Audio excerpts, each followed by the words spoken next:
Hello, very good evening to you all. कैसे हैं सभी लोग? शानदार। तो अब एक लास्ट चैप्टर है नर्वस सिस्टम का। यानी कि ये लेक्चर मैंने आपको बताया था, ये पूरा का पूरा चैप्टर बहुत बड़ा है। ये चैप्टर डिफिकल्ट है। इसमें काफी बच्चे ऐसे होते हैं जो कनेक्ट ही नहीं कर पाते हैं। जैसे हर स्ट्रक्चर से तो हम कनेक्ट कर पाते हैं क्योंकि हर स्ट्रक्चर के बारे में हमें पता होता है। लेकिन जब नर्वस सिस्टम में आते हैं, जैसे बोन को मैंने बताया, आपने फटाफट फटाफट पकड़ ली। मैंने मसल्स आपको बताया, आपने खटाखट पकड़ ली सारी मसल्स। उसी तरीके से क्या हुआ कि नर्वस सिस्टम, किडनी, हर एक स्ट्रक्चर को मैं बताता गया और आप पकड़ते गए। नर्वस सिस्टम में इसलिए नहीं क्योंकि विजिबिलिटी ही नहीं बन रही नर्वस की। दिखता ही नहीं, मगज पता नहीं कैसा ऐसे रखा हुआ है, फिर पता नहीं क्या है। आंख मैंने कल आपको बताई, not even a single student ने कंप्लेन की कि भाई चलो ठीक है इस जगह पे। हाँ, एक दो बच्चों ने की है कि सर उसे जो लास्ट में आपने फिजियोलॉजी बताया ना, उसे एक बार और रिपीट कर देना। तो वो एक बार और रिपीट के लिए मेरे पास कुछ है, देखेंगे। अगर उसको रिवीजन में आपको डालूंगा तो उसमें जरूर डालूंगा। अच्छा, कई बच्चे अभी वाइब्रेट होने लगे सर। उनके कमेंट्स बड़े अजीब अजीब से आते हैं कि सर हमारा क्या होगा, अभी तो सिलेबस बाकी है। तुम एक बात बताओ, एक वीक में एक चैप्टर हो रहा है कि नहीं हो रहा है? यस और नो में जवाब दो। तो एंडोक्राइन बाकी है, इसके बाद स्ट्रक्चरल ऑर्गेनाइजेशन बाकी है, उसके बाद अगर हम चलते हैं तो एनिमल किंगडम बाकी है। ये हो गया, देखो ध्यान से। और बायोमोलिक्यूल, चार चैप्टर के बाद हम 11 खत्म कर चुके हैं। यानी कि कुल मिला के मार्च लास्ट तक हम 11 खत्म कर चुके हैं। मतलब मिड मार्च तक, मार्च लास्ट गलत बोल दिया मैंने। मिड मार्च तक हम लोग 11th पूरी तरीके से फिनिश कर चुके होंगे। फिर हम आएंगे मार्च में किस पे? 12th पे। 12th में एक चैप्टर रिप्रोडक्शन, दूसरा चैप्टर इवोल्यूशन, और तीसरा चैप्टर जो है वो ह्यूमन हेल्थ एंड डिजीज। तीन चैप्टर बड़े बड़े हैं जिनमें 6-6 दिन जाएगा। तो 6 3 18, 18 दिन वो हो गए। और उसके बाद जो भी चैप्टर है उसमें 2 से 3 लेक्चर ज्यादा चलते, जब मैक्सिमम 3 मान लो। तो ऐसे देखो, बायोटेक्नोलॉजी के 2 लेक्चर हैं तो 3 3 6 लेक्चर ले लो, यानी एक हफ्ते। है ना? बहुत ध्यान से देखो कितने कितना स्ट्रॉन्ग कैलकुलेशन है। रिप्रोडक्टिव हेल्थ को एक हफ्ते नहीं, 3 लेक्चर ले लो। है ना? एनिमल हस्बेंड्री को 3 लेक्चर ले लो, और माइक्रोस ह्यूमन वेलफेयर को 3 लेक्चर ले लो। तो मिड ऑफ अप्रैल में तो कोर्स खत्म हो रहा है ना? अब पॉइंट तुम्हारे सामने क्या है जानते हो? तुमको किसी ने बता दिया होगा कि नहीं, नीट उसी समय हो सकता है जिस समय होगा। यार अभी कॉलेज नहीं मिला, अभी तो काउंसलिंग शुरू हुई है। तो तुम सब जिस दुनिया में भी हो वहां से बाहर निकलो और देखो बाहर जरा झांक के। अभी सिर्फ फर्स्ट काउंसलिंग है, सेकंड काउंसलिंग का वीडियो आ रहा है। ये देखो मैंने बिल्कुल अलग कलर की टी शर्ट पहन रखी है। बट जस्ट इधर कैमरा तुम अगर घुमा ही नहीं सकता क्योंकि वो फिक्स है। तो इधर की तरफ सारा सेटअप लगा हुआ है। अभी इधर से खत्म होके खट से इधर खड़ा कर रिकॉर्ड करूंगा कि कौन कौन से कॉलेज पढ़ने चाहिए। तो इम्पोर्टेंट पॉइंट क्या है, ये बहुत ज्यादा जरूरी है, बहुत ज्यादा जरूरी है। और इसमें तुम्हें सबसे ज्यादा इंपॉर्टेंट ये देखना है कि अगर हम किसी भी लेवल पे तुम्हें लेके चल रहे हैं, किसी भी लेवल पे, तो हमें आइडिया है हमने ज्वाइन कब किया है। और अगर मैंने दौड़ा दिया तुमको दबा के, खुद तबड़क तबड़क करके दौड़ा दिया, तो आई प्रॉमिस टू यू कि तुम डाउन हो जाओगे। कई ढेर सारे बच्चे लेट में ज्वाइन किए हैं, उनका कंसर्न मेरे पास बार बार ये आ रहा है कि सर क्या करें, हम तो बहुत कंफ्यूज हैं। काफी कोर्स हो चुका है और मेरा बैकलॉग बहुत हो रहा है। बेटे मेरी बात बहुत ध्यान से सुनो। मैंने अभी तुमको बोला कि अप्रैल लास्ट में तो हम लोग कोर्स को खत्म कर देंगे। अप्रैल लास्ट ज्यादा से ज्यादा, यह हो सकता है कि और भी पहले खत्म कर लें। अप्रैल लास्ट तक तो वैसे भी मतलब खत्म कर लेंगे। पेपर तुम्हारा जुलाई अगस्त के पहले होने वाला है नहीं। तो मई में, जून में 2 महीने क्या करने वाले हो ये बताओ। भाई मैं तो रिवीजन कराऊंगा, और तुम्हारा काम ये होना चाहिए कि तुम जो लेक्चर आपके पास रिकॉर्डेड पड़े हुए हैं ना, उनको चैप्टर नंबर 1 से स्टार्ट करो, यानी डाइजेशन से। कई ढेर सारे बच्चे हैं, कई ढेर सारे बच्चों को ये फील हो रहा है बार बार कि क्या करें। ये अभी ये बहुत ज्यादा जरूरी डिस्कशन है, इसलिए मैं कर रहा हूँ। वरना ये चैप्टर मुश्किल से 1.5 घंटे का अभी 2 मिनट के अंदर वाइंड अप करके रख दूंगा। बहुत देखना, बहुत बहुत सॉलिड चैप्टर है। क्योंकि आधा से ज्यादा चीजें इसमें हम जानते हैं। ईयर पिन्ना के बारे में आई हैव आइडिया। उसके अंदर जाओगे तो ग्लैंड जो है उसको हम लोग जानते हैं। उसके अंदर जाओगे तो बोन को जानते हैं। बस कॉकलियर अपर्चर, वेस्टिबुलर, और उसके बाद फटाफट फटाफट हम लोग हियरिंग मैकेनिज्म देख लेंगे। ज्यादा है नहीं कुछ। हाँ, स्ट्रक्चर थोड़ा सा आपके यहाँ पे क्लिष्ट एनसीईआरटी ने दे रखा है, अपन लोग बिल्कुल सीधा सा स्ट्रक्चर देखेंगे, ज्यादा दिमाग नहीं लगाएंगे। है ना? यार तो बहुत ध्यान से जो बात देखनी है उसको तो सुनो ध्यान से। अब अगर मैं तुमसे बोलता हूँ कि आपको अभी क्या करना चाहिए, ये सबसे ज्यादा जरूरी है। तो मैं ये कहूंगा कि अभी जब तक रासायनिक वो नहीं, मतलब ये जान लो कि केमिकल कंट्रोल एंड कोऑर्डिनेशन नहीं खत्म हो जाता, तब तक तुम चैप्टर बाय चैप्टर चलो, क्योंकि तुम्हारे पास 4 चैप्टर डेली जा रहे हैं, सॉरी 4 लेक्चर डेली जा रहे हैं, and you have no time for the revision. और अगर आपने बैकलॉग किया है, आपका कुछ छूटा हुआ है, तो भी आप बिल्कुल ये मत सोचें कि जो छूट गया वो मैं कब कवर करूंगी, क्योंकि देखो एक चीज होती है पढ़ना, एक चीज होती है टेंशन लेना। आप टेंशन लेके जो प्रेजेंट में पढ़ाया जा रहा है उसको भी बर्बाद कर रहे हो। आप बहुत ध्यान से सुनो। तो फोकस किस बात पे करना है, ये सबसे ज्यादा जरूरी है। आपको फोकस इस बात पे करना है कि हमें अभी प्रेजेंट में वो चैप्टर्स देखने हैं जो चल रहे हैं। मेरा प्रेजेंट नहीं खराब होना चाहिए।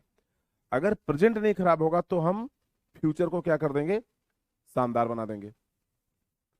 और अगर फ्यूचर शानदार होगा तो पास्ट के बारे में जल्दी कोई बात नहीं करता। ये कहानी हर मतलब उसमें पर्सन पे फिट होती है।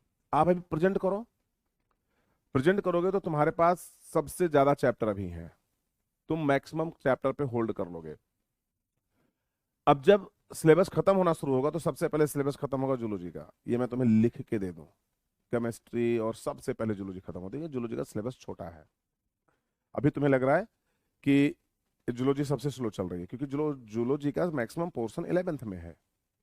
जहां ये 12th में आते हैं ना, वहां हम लोग प्रोजेक्टाइल मोशन लगा के ठाए उस पार, और तब तक ये फिजिक्स और केमिस्ट्री और बॉटनी वाले देखते रहते हैं हम लोग बाहर मैदान से। लेकिन सिलेबस कंप्लीट करा के मैं तुम्हें छोड़ने वाला हूँ, क्या तुम्हें लग रहा है ऐसा? तो मैं बेकार हूँ?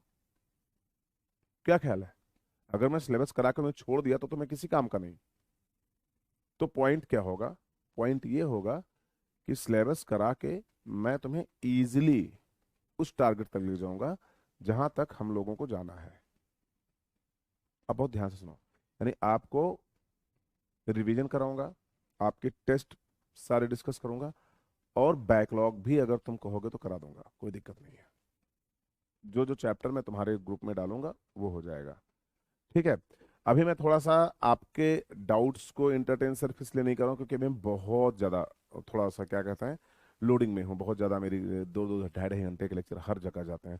तो 4 लेक्चर भी अगर रिकॉर्ड, 3 लेक्चर भी रिकॉर्ड करना पड़ गया ना, तो बत्ती गुल हो जाती है इधर। फिर मन कहता है कि मोबाइल और दुनिया से दूर निकल जाए कहीं। ये आपके साथ भी होता है। अगर मैं 3 लेक्चर में थक जाता हूँ तो 4 लेक्चर तो आप भी पढ़ते हो ना, सीधी सी बात है। तो बैकलॉग की बात नहीं करोगे अभी।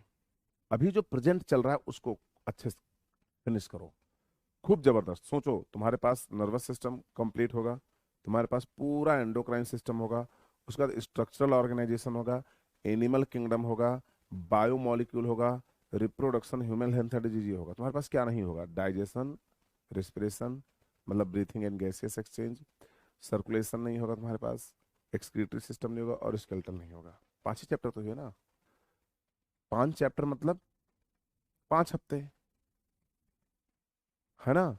5 हफ्ते, 5 हफ्ते का मतलब 1.25 महीने। इजी है। यानी जिस दिन सिलेबस खत्म होगा उसके बाद तुम 1.25 महीने बाद खत्म करोगे, खेत खत्म बात। ये सबसे इंपॉर्टेंट है। कई ढेर सारे बच्चे सोच रहे हैं सर रिवीजन रिवीजन रिवीजन। अच्छा, रिवीजन की उनको आदत क्यों है? क्योंकि अगर आज मैं तुमसे अभी डेंटल फार्मूला मोनोफायोडान पूछ लूं तो मोस्ट ऑफ द स्टूडेंट नहीं बता पाएंगे, क्योंकि सर बहुत छोटे थे बचपन में, इतने बड़े से तब आपने बताया था, अब सब भूल गया।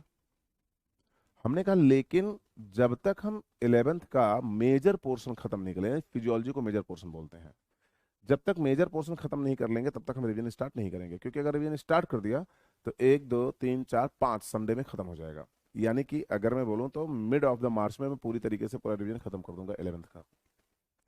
तो मिड ऑफ मार्च में जब हम पहुंचेंगे, मैंने कैलकुलेट कर रखा है, मैंने पिछले लेक्चर में आपको बोला भी था, I am going to revision, going for the revision. But अभी हमारा टारगेट सिर्फ और सिर्फ इस पे मैं सिलेबस को ज्यादा से ज्यादा बूस्ट अप करूँ, क्योंकि ड्यू टू कोविड में 1 लेक्चर पीछे चल रहा हूँ, 1 चैप्टर पीछे चल रहा हूँ, और 1 चैप्टर का मतलब वो 6 लेक्चर। यानी कि मुझे स्ट्रक्चरल ऑर्गेनाइजेशन ऑफ एनिमल आज पढ़ाना स्टार्ट करना था, और मैं क्या स्टार्ट कर रहा हूँ आपके यहाँ पे? तो ये 4-5 लेक्चर पीछे है, तो इसको बूस्टअप करने के लिए मैं थोड़ा थोड़ा लेंदी क्लास डालना स्टार्ट करूंगा। लेकिन नर्वस सिस्टम में जैसे मैंने आपसे पोल कराया था कि मैं आपके यहाँ पे ये लेक्चर लेके आ रहा हूँ, नर्वस सिस्टम कितने लोग बोल रहे हैं, तो सभी बच्चों ने कहा था सर 2.5 घंटे प्लस ही कर दो, कोई दिक्कत नहीं है ना। बट मैं भी था, मैं सोच रहा था कि अगर मैं नर्वस सिस्टम का इतना ओवरडोज दे दूंगा जो कि डिफिकल्ट चैप्टर है, तो बच्चा गिर जाएगा तुरंत घस खा के कि ये सब क्या चल रहा है भाई। तो हमने कहा क्यों ना इसको आराम से किया जाए, जो अगला इजी चैप्टर होगा उसको प्रोजेक्ट करेंगे। तो इसलिए मैंने आपसे बोला, तो बिल्कुल टेंशन फ्री रहो, सिलेक्शन बहुत इजी है, बस डरो मत। डर जाओगे तो खत्म हो जाएगी स्टोरी। ये बहुत, जो पुरानी बातें हैं वो बहुत, मैं पुरानी बातों में बहुत फेथ करता हूँ, बहुत बिलीव है मेरा पुरानी बातों में, स्पिरिचुअल नहीं, जो कोट्स हैं उन पे मेरे बहुत बिलीव है, जैसे जो डर गया वो मर गया, सत्य कभी परेशान नहीं हो सकता, पराजित नहीं हो सकता, परेशान हो सकता, लाइक दैट, है ना। ये सब पे मेरा बहुत करारा होल्ड है कि नहीं ठीक है, मैं सही कर रहा हूँ और मुझे सही और गलत पता है, ये सही है और ये गलत है, ये पता है मुझे। अगर ये पता नहीं होता ना, तो मैं तुम्हें बताऊं सीधी सी बात, मैं इधर एनसीईआरटी रखता और पूरी एनसीईआरटी खूब अच्छे से एक्सप्लेन करके चला जाता नर्वस सिस्टम में, मेरा बच्चा मुझे 100 में से 100 मार्क्स देता, उसको सब समझ में आता, वो मेरे अगेंस्ट कभी मत जाता, ये मैं जानता हूँ। लेकिन फिर भी मैंने ऐसा इसलिए किया क्योंकि मुझे तुम्हें नर्वस सिस्टम सिखाना था, तुम्हें चीजें बतानी थी, भाई ये सब होता है ना, तो तुम्हें आइडिया लगेगा कि अच्छा ये सब भी होता है। लेकिन अगर मैं ये चाहूं कि मैं नहीं, चलो ठीक है मुझे अपने पॉइंट्स बनाने हैं, है ना, तो ये कोई ऐसा गेम तो नहीं चल रहा है ना। अगर मैं तुम्हें नर्वस सिस्टम पढ़ा दिया और तुम किसी से बोले हाँ नर्वस सिस्टम मेरा खत्म हो गया, और उसने तुमसे मेनिंजीज पूछ लिया, तो तुम बोलोगे ये सब नीट में नहीं आता, और फिर ठक से उठा के तुम्हें क्वेश्चन दे देगा, ये देख प्रीवियस ईयर में, तो तेरे सर पढ़ाते क्या है। मेनिंजीज अगर उन्होंने नहीं बताया तो क्यों नहीं बताया, बताना चाहिए था ना। सिंपैथेटिक पैरासिम्पैथेटिक बिहेवियर क्यों नहीं बताया, शेर वाला जो मैंने आपको बताया था। तो वो आपके सामने कुछ भी क्वेश्चन दागे, उसके पहले तुम प्रिपेयर रहो कि हम अमित सर के स्टूडेंट्स हैं, फोड़ देंगे क्वेश्चन कहीं से भी हो। तो उम्मीद सिर्फ इतनी है कि आप इतना काम करो कि जिससे पूरा का पूरा मैटर अपना सॉल्व हो जाए। तो ये सबसे इंपॉर्टेंट पॉइंट है जो मैं आपको बताना चाहता हूं। तो आइए ध्यान से देखते हैं, सबसे इंपॉर्टेंट पॉइंट देखते हैं, तंत्रिका तंत्र नियंत्रण का या समन्वय का। आप यहाँ पे ये है सिर्फ 2 हेडिंग, कान, जो अपने में बहुत कुछ लिया हुआ है। अच्छा, उसके बाद शुरू करेंगे कि आप यहाँ पे श्रवण की क्रिया, लेकिन कान इटसेल्फ, ईयर इटसेल्फ, सबसे पहले कोर्स ऑफ एवोल्यूशन में मैंने कहा था ना कि हर एक ऑर्गन का कोर्स ऑफ एवोल्यूशन होता है। तो ईयर को अगर मैं देखूं तो कोर्स ऑफ एवोल्यूशन, यानी कि अगर हम एनिमल किंगडम में शुरुआत करें तो सबसे पहले कान किस रूप में एनिमल के अंदर पाए गए, ये सबसे ज्यादा जरूरी है। तो जब ये पॉइंट आया तो बताओ यार मैं तुमसे कि मुझे बड़ा अजीब लगा कि कान का काम हियरिंग था ही नहीं। प्राथमिक क्रिया जो थी कार्य आपके कर्ण की, आपके कान का जो मेन फंक्शन था वो सुनना नहीं था, वो हियरिंग नहीं था, सुनना नहीं था, वो बैलेंसिंग था, बॉडी को बैलेंस करना।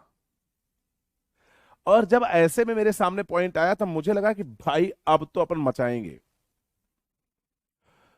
तो कान के बारे में सबसे पहला पॉइंट बहुत ध्यान से, बहुत क्रिस्टल क्लियर लेके चलिएगा कि जो ईयर है उसका फ्रेम बड़ा प्यारा है।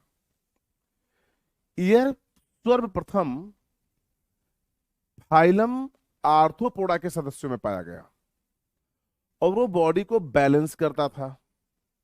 जब मैं तुमसे ये बात बोलता हूं कि कर्ण जो था, कर्ण मतलब कान, ईयर, कर्ण, कर्ण महाभारत में करेक्टर है, तो बार बार कर्ण बोलूंगा तो ये मत समझना कि सर कर्ण के बारे में कोई स्टोरी बता रहे हैं इधर देखो, कर्ण, कर्ण, ब्रेकर में ले लो भैया, अपने यहाँ पे जो लोकल कान, कान पकड़ के खींच दूंगा तुम्हारी मैं, है ना। तो कान पकड़ के खिंचाई करना है ना। अच्छा, कान पकड़ के अगर खिंचाई होती है तो इसका मतलब कान के निर्माण के अंदर क्या पाया जाता है, इलास्टिक कार्टिलेज, प्रत्यास्थता होती है ना, तो इसलिए इलास्टिसिटी बहुत शानदार होती है। तो made up of bye elastic cartilage, है ना, किससे, इलास्टिक से। छोड़ो ना यार, कान, तो कहते हैं कान का उद्भव,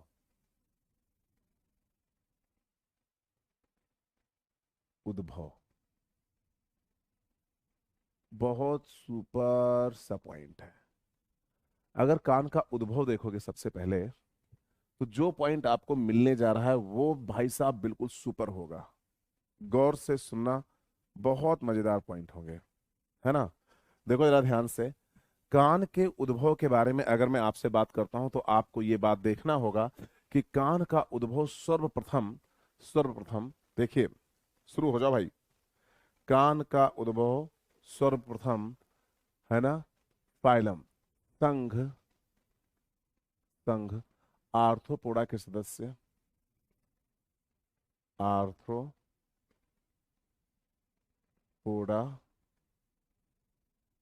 के सदस्य, सदस्यों में हुआ था, सदस्यों में हुआ था। प्लीज बहुत ध्यान से देखिए, यानी कि कान का उद्भव सर्वप्रथम आर्थ्रोपोडा के सदस्यों में हुआ था।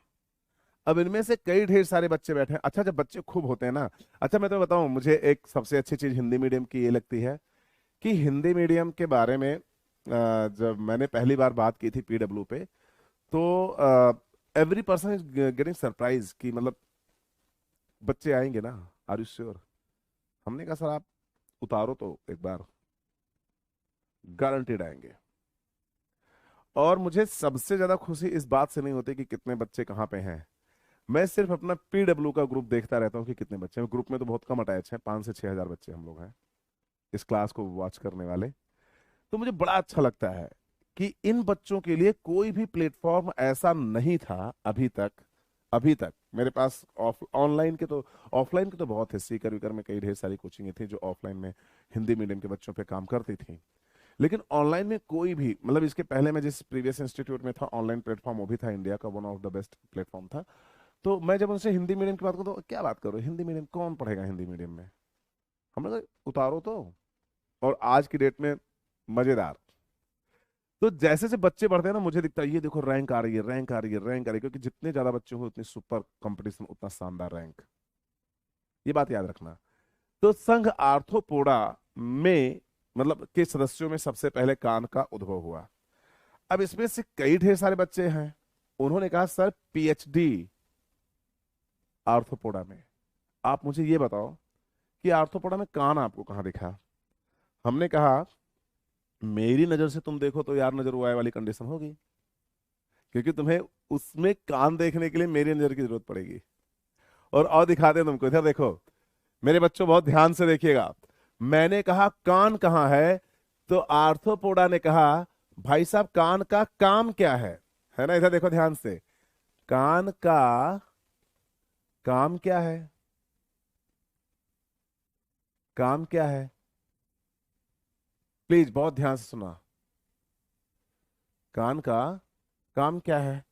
तो हमने कहा कान जो है उसका काम सुन लो ध्यान से तुम लोग, तुम नहीं समझ पाओगे। जो कान का काम है वो है बैलेंसिंग।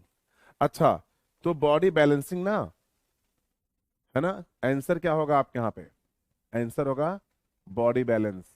बहुत ध्यान से सुना, BODY body balance, BALANCE body balance, यानी शरीर को क्या करना, बैलेंस करना। बोलो यस या नो।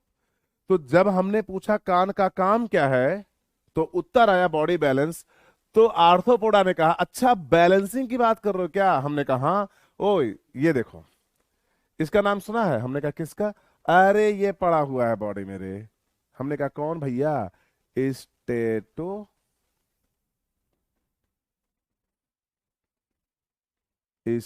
स्टेटोसाइट। अच्छा, तो ये तो सेल है ना, बॉडी बैलेंसिंग ऑर्गन थोड़ो ना है। तो तुमने ऑर्गन की बात तो की ही नहीं थी ना, तुम भी तो सेल्स की बात कर रहे थे। और एक बात बताओ, जब तुमने नर्वस सिस्टम पढ़ा था तब तुमने कहा था nerve cell are found in hydra, यानी नर्व सेल कहां पाए जाते हैं, हाइड्रा में पाए जाते हैं। मेंबर ऑफ फाइलम यानी संघ सिलेंट्रेटा में सबसे पहले पाया गया। तो कान के बारे में तुम्हें क्यों दर्द हो रहा है? बोलो ना सीधी सीधी सी बात कि कान का प्राइमरी वर्क अगर बैलेंसिंग है, तो बैलेंसिंग अंग जो है, यानी बॉडी को बैलेंस करने वाली संरचना जो है, वो कोशिकीय स्तर पर जो होगी उसको स्टेटोसाइट बोलेंगे, और वो स्टेटोसाइट सबसे पहले आर्थ्रोपोडा में पाई जाएगी। आपने कहा चलो ये मजेदार पॉइंट था।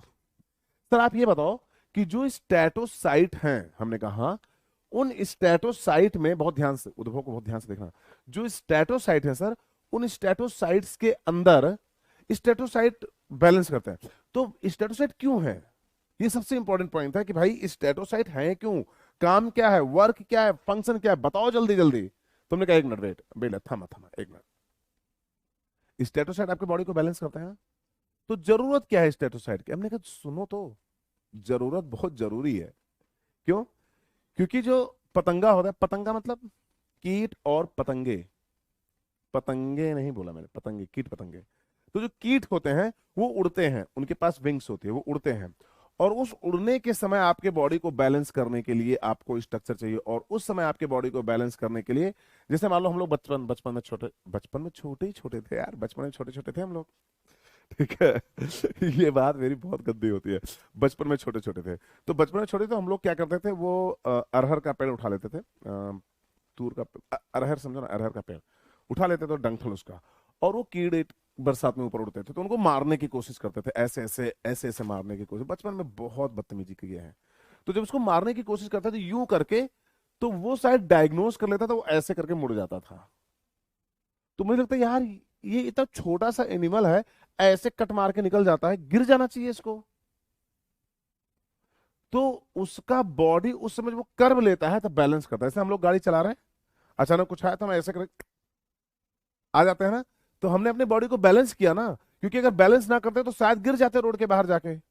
उसी तरीके से, क्योंकि हमारे बॉडी के अंदर कान है बैलेंसिंग के लिए, उसी तरीके से आर्थ्रोपोडा के अंदर एक सेलुलर स्ट्रक्चर थी, एक आपके यहाँ पे कोशिकीय संरचना थी, जिसको हम लोगों ने स्टेटोसाइट बोला, और ये बॉडी को बैलेंस करता था। तो ये था ऑर्गेनिज्म का सबसे पहली कोशिकीय संरचना, जो आपके शरीर को बैलेंस करती थी। इसलिए कान का उद्भव, ऐसा मानते हैं कि यहां से, वो मानते नहीं, यहीं से हुआ।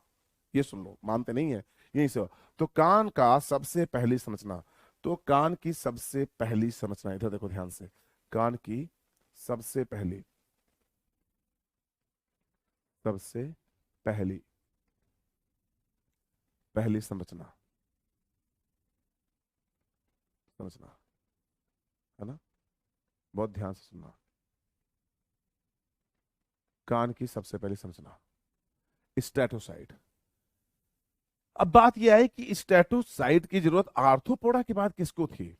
हमने कहा फिश को, मछली को। मछली बेचारी आराम से तैर रही थी, बगुला ऐसे करके बैठा हुआ था, बिल्कुल ऐसे शांत। मछली को लगा कोई स्टैचू स्टैचू होगा, ऐसे गई, बगुला ध्यान से, बिल्कुल अपनी बातों को बिल्कुल शांत, पंखों को हिलने नहीं दे रहा, धड़कन को रोक लिया, क्योंकि उसको अपना शिकार करना था। उसने सोचा अगर कोई भी वाइब्रेशन मेरी तरफ द्वारा होगा तो मछली भाग जाएगी। तो बगुला यूं स्टैटिक जाके बैठ जाता है, ऐसा लगा कोई स्टैचू। मछली फंस गई बेचारी, और जैसे बगुला ने देखा, बगुला सीधा अपना मुंह अंदर, और मछली को पकड़ के बाहर निकालने की कोशिश किया, लेकिन मछली भाग गई। क्योंकि बगुले ने जब देखा, तो जितनी देर में मछली ने क्या किया, हिट किया, उतनी देर में उसने अपने बॉडी को बैलेंस करके पीछे की तरफ मुड़ गई। इसका मतलब शिकारी से बचने के लिए, शिकारी से बचने के लिए ऑर्गेनिज्म को खूब जबरदस्त तरीके का स्टेटोसाइट चाहिए, यानी बॉडी बैलेंसिंग स्ट्रक्चर। तो अब जब हम कॉर्डेट में पहुंचे, तो हमारे यहाँ सबसे सर्वप्रथम जो संरचना बनी आपके यहाँ पे कान की, वो बनती है इंटरनल ईयर। बहुत ध्यान से सुनिएगा, जो इधर देखो ध्यान से, जो हम लोग कॉर्डेटा में, जो हम लोग कॉर्डेटा में पहुंचे, कॉर्डेटा में, तो कॉर्डेटा में जब कान का उद्भव हुआ, तब ये पता चला कि कान में ऐसी संरचनाएं थी। कान की हिस्ट्री, ज्योग्राफी सब बताता हूं आपको, गौर से देखिएगा तो पता है। जब हम कॉर्डेटा में गए तो सबसे पहले इंटरनल ईयर बनी, यानी अंतःकरण। अंतःकरण बनते हैं। फिर बनते हैं मध्य कर्ण। मध्य कर्ण। फिर बनते हैं वाह्य कर्ण। वाह्य कर्ण, प्लीज बहुत ध्यान से सुनना। और फिर बनेगा पिन्ना। पिन्ना यानी कि ये अंतःकरण जो संरचना थी ये पाई गई मछली में। मछली में मध्य कर्ण था वो पाया गया उभय चरों में, है ना। और उभयचरों, और उभयचरों, और नाम नाम नाम नाम नाम क्या है, सरीसृप में।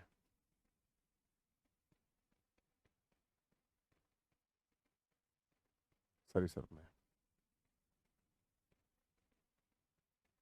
सरीसृप में, उभयचरों और सरीसृपों में, मछलियों में। वाह्य कर्ण जो था वो पाया गया पक्षियों में, पंछियों में। ये देखिए। और जो पिन्ना था वो पाया गया, वो पाया गया स्तनियों में। स्तनियों, यानी कहा जाता है कि मैमरी ग्लैंड के साथ साथ ईयर पिन्ना का पाया जाना भी एक मैमेलियन करेक्टर है। क्योंकि बर्ड में देखोगे वाह्य कर्ण तो पाया जाएगा लेकिन पिन्ना नहीं पाई जाएगी, है ना। तो सबसे पहले अंतःकरण बने, फिर उभयचरों में अंतःकरण के साथ साथ आपके यहाँ पे कौन मिला, आपके यहाँ पे मध्यकर्ण भी मिला। फिर बाह्य कर्ण में जब आए तुम तो कौन कौन मिला आपके यहाँ पे, अंतःकरण भी मिला और मध्यकर्ण भी मिला, और उसके बाद बाह्य कर्ण मिला। और जब तुम स्तनियों में आए तो तुम्हें अंतःकरण भी मिला, मध्यकर्ण भी मिला, बाह्य कर्ण भी मिला, और उसके बाहर एक संरचना मिली किसकी, आपके यहाँ पे पिन्ना की।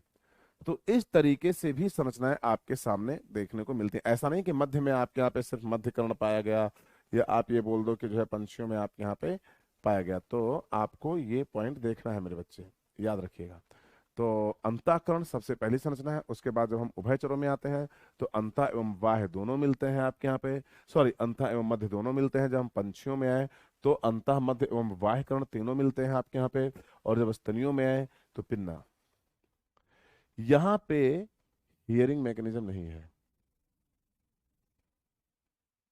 ये सुनते नहीं, बॉडी बैलेंस करता है, सिर्फ सुनने वाली संरचना का हॉर्स होता है। देखिए ध्यान से, एक एक पॉइंट सुनना। सुनने की क्षमता नहीं होती, क्षमता अनुपस्थित, है ना। BODY, बॉडी बैलेंस करेंगे, बैलेंस करेंगे। बस देखते रहो, बहुत शानदार पॉइंट है। और बॉडी बैलेंस करेंगे, सुनने की क्षमता अनुपस्थित होती है। और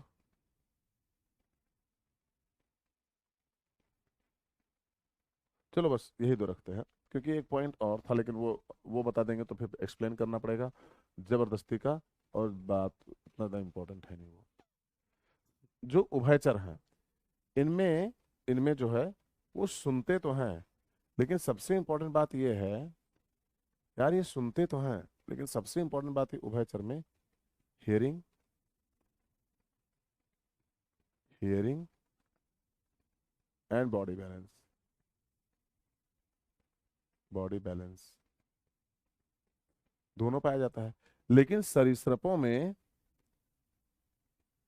HEARING, hearing and body balance, balance है ना, अल्प विकसित होते हैं। अल्प विकसित,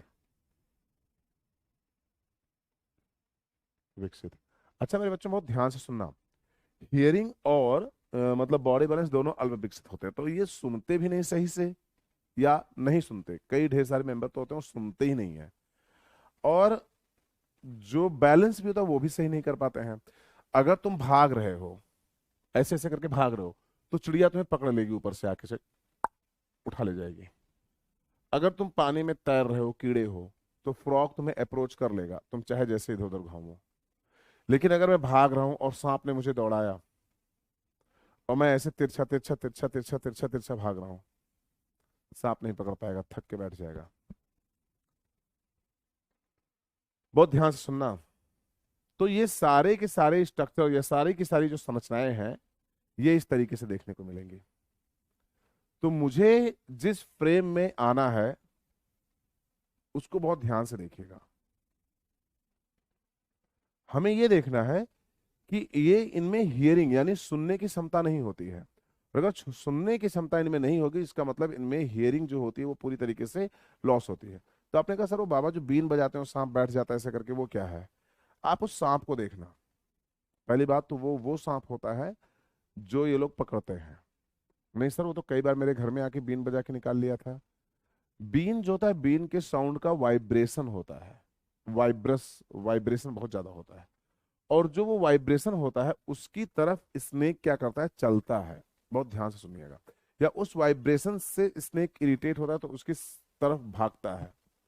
बीन का जो मतलब वो होता है, क्या कहते हैं, बीन का जो वाइब्रेशन होता है वो ऐसे होता है जैसे ढेर सारे कीड़े इकट्ठे होकर कीची चीची चीची आपस में आवाज कर रहे हो। तो स्नेक को ये लगता है कि स्नेक उस तरफ, अच्छा ये सब मैंने 11th क्लास में पढ़ लिया था, क्योंकि हम लोगों के टाइम में एक बुक चलती थी रमेश गुप्ता, तो उसमें बहुत डिटेल में मैंने स्नेक ही पढ़ा था। क्योंकि जब मैं 10th का एक पेपर दिया तो मुझे लगा यार मुझे बायो में जाना है। काफी मेरे दोस्त ऐसे थे जो मैथमेटिक्स ले रहे थे, बट मुझे पसंद ही नहीं थी। पहली बात मुझे आती भी नहीं थी, दूसरी चीज मुझे सच में पसंद नहीं थी। मुझे एक समझ में नहीं आता मैं इसका यूज क्या करूंगा, मैं कहाँ पे जाऊंगा। लोग कहते थे बिल्डिंग बना दो, मुझे लगा बिल्डिंग बनाने में मुझे नहीं लगता मैथमेटिक्स की जरूरत पड़ती, क्योंकि मेरे दादाजी ने मैथमेटिक्स नहीं पढ़ी थी। वो जो गांव का मिस्त्री है वो क्या बिल्डिंग बनाता है, कोई मैथ की जरूरत नहीं पड़ी। तो मेरी सोच अच्छी नहीं थी शायद उस लेवल पे, तो इसलिए मैं कैलकुलस वैसा नौटंकी मुझे अच्छी नहीं लगी, तो मैं क्या बायो में चला गया। अच्छा, मेरे टाइम में बायो लेने का मतलब हुआ कि मतलब बायो लड़कियां लेती थी, लड़के मैथ लेते थे। गजब ही मतलब बकवास हो रखी थी।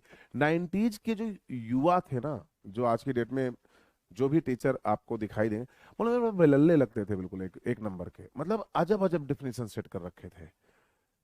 अच्छा, उनको वो हमें ऐसे बोलते थे, अरे तुमने बायो बायो लिया है, अरे वाह ये तो लड़कियों का सब्जेक्ट है। हमने कहा भाई, गायनी लड़के उठाते हैं, किस दुनिया में जी रहे हो तुम लोग? स्त्री रोग विशेषज्ञ लड़के होते हैं, और नर्सिंग में लौंडे जा रहे हैं, और आर्मी में लड़कियां जा रही हैं। किस दुनिया में हो भाई तुम? भाई क्या करना चाहते हो, क्या कहना क्या चाहते हो? तो जो प्रश्न आप पूछ रहे हैं ना, उसका आंसर सही नहीं है। अच्छा, मुझे ये लगता था कि ये इतने इंजीनियर करेंगे क्या, इतने इंजीनियर करेंगे क्या, इतना तो हमारा मतलब कुछ भी खराब नहीं होता ना, कि हम इतने ज्यादा इंजीनियर प्रोड्यूस कर रहे हैं। तो ये सब आने वाले टाइम में मैकेनिक ही बनने वाले हैं, मैं पहले बता दूं। तो हो गया ना, आप देखो ध्यान से, बढ़िया आईआईटी से इंजीनियरिंग करके लोग क्या करते हैं, अमेजन पे प्रोडक्ट बेचते हैं।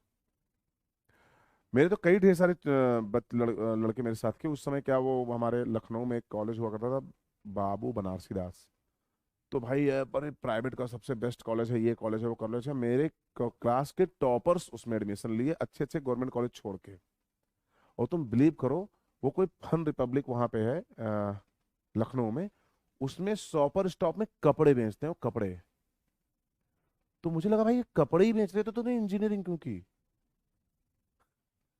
तो जो पॉइंट है वो ये है कि जब मैंने बायो पढ़ा तो बायो में मुझे पहले से क्रिस्टल क्लियर था, और उस समय मुझे ये बता दिया गया था कि सांप जो है, सांप को ये लगता है कि कई ढेर सारे कीड़ों का झुंड है, तो वो खाने के चक्कर में उधर चला जाता है। और जब खाने के चक्कर में जाता है तो सपेरे को कभी तुम बीन बजाते हुए देखना, वो बीन बजाएगा ऐसे ऐसे लहराएगा। और बीन का कभी 2D स्ट्रक्चर देखना, क्योंकि उसके अंदर 2D इमेज बनती है, 3D इमेज स्नेक में नहीं बनती है। तो जब 2D इमेज देखोगे तो सांप का जो बीन है उसको पतला सा मुंह होता है और इतना बड़ा होता है। तो सांप को लगता है कोई और सांप फन निकाल के ऐसे ऐसे कर रहा है, ऐसे ऐसे।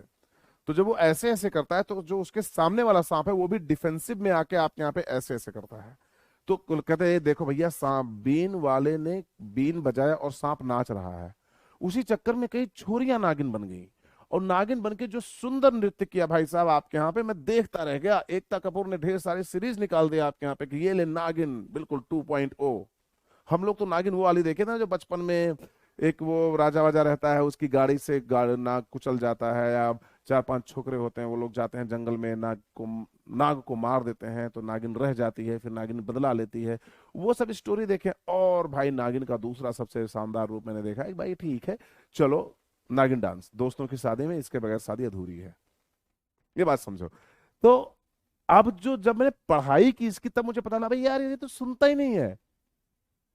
अच्छा, स्टोरी सुनो, मतलब one of the best newspaper in UP. Best मतलब मैं बोलने में क्या, जिसने गलत न्यूज निकाली उसके बारे में बोलना चाहिए। मैं था मतलब ऐसा दैनिक जागरण करके एक न्यूज था तो वो पढ़ता हूँ, था घर पे। मैं तो अब तो बिल्कुल बंद कर दिया, बहुत बचपन में छोटा था तब मुझे लगता था कुएं में भैंस गिरी, बिजली का करंट लगने से युवक झुलस गया, ये सब स्टोरी उनके पास होती है ना। लड़का लड़की भाग गए, इनका जो है मर्डर हो गया, उनका कत्ल हो गया, ये सब बातें नहीं करेंगे कि मतलब यूएसपी क्या चल रही है आपके यहाँ पे, जो गवर्नमेंट का रूल्स हैं वो क्या आ रहे हैं, ये सब बातें उस पर नहीं होती थी। उस पर चटकारे मसालेदार खबरें होती हैं, अभी भी वो आता है पेपर शायद चलता है। तो उस पे निकला कि दूल्हे की बारात गोरखपुर से गुजरी, नागिन डांस लगा के लड़के डांस करने लगे, अचानक तालाब से ढेर सारे सांप आ गए। क्या ही रे, क्या कर रहा है तू? जब क्रिकेट जो कीड़े हैं उनकी आवाज से जो वाइब्रेशन निकलता है वो वाइब्रो रिसेप्टर होता है।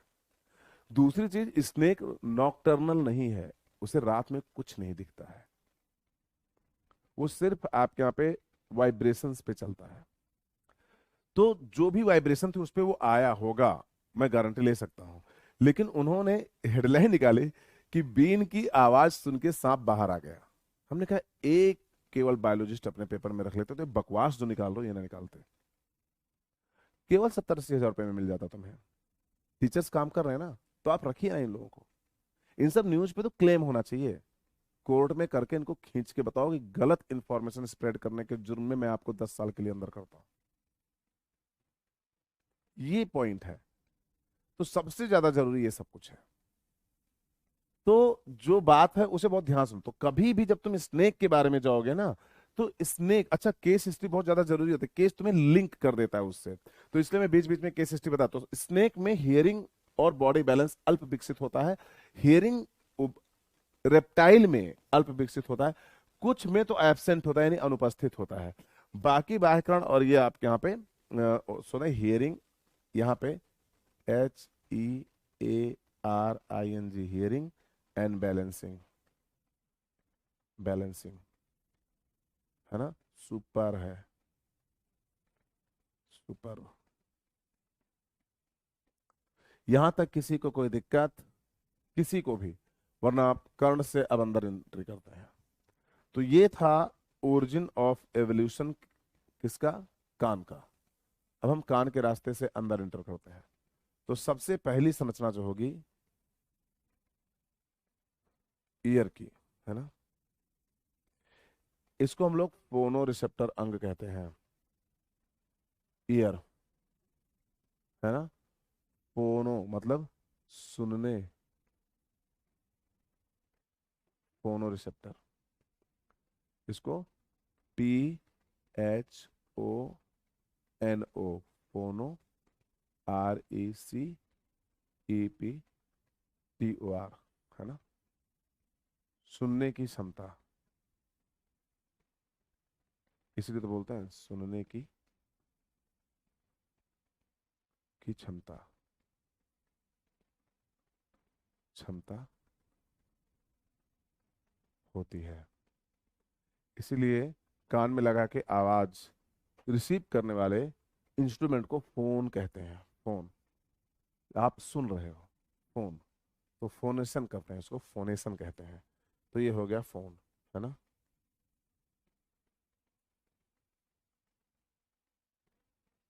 ये आंख के पीछे पाए जाते हैं, ये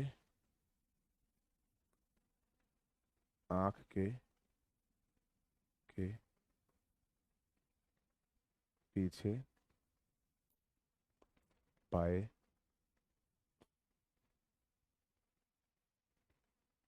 जाते हैं, है ना। अगला पॉइंट, ये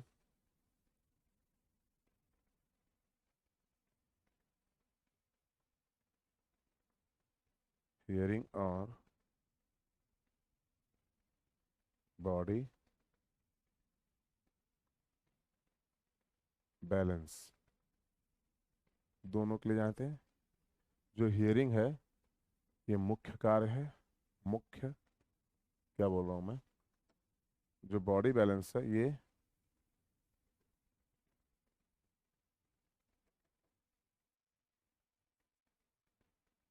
मुख्य कार्य है ना, और हियरिंग कार्य है। द्वितीयक लिख लो ब्रैकेट में, द्वितीयक,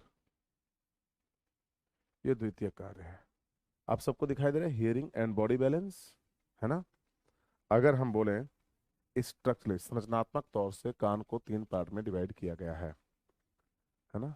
फिर मैंने कहा आप यहाँ पे कान, है ना। मैंने कहा संरचनात्मक,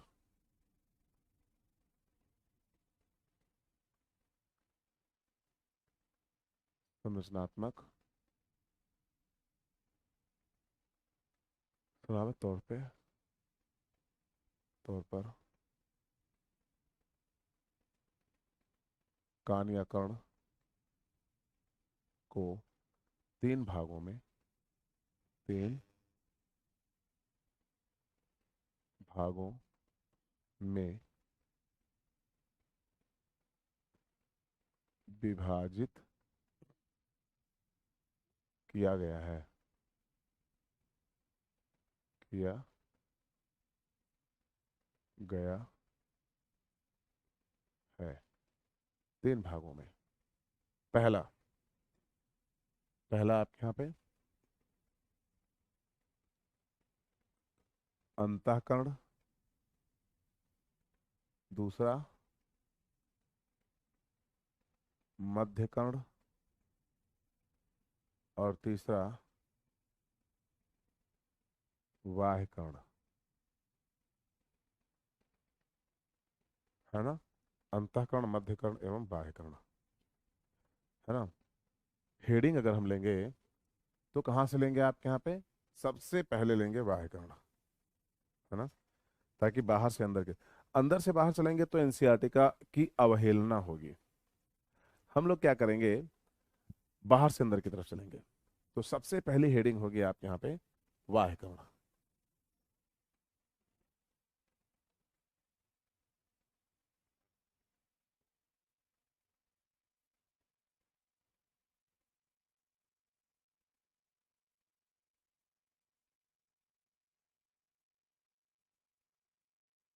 बाह्यकर्ण, ये 3 संरचनाएं आपके कान की पाई जाती हैं। और बाह्यकर्ण को हमने बना लिया अपनी आज की हेडिंग, अभी आज की नहीं, आज तो सारे हेडिंग हो जाएंगे।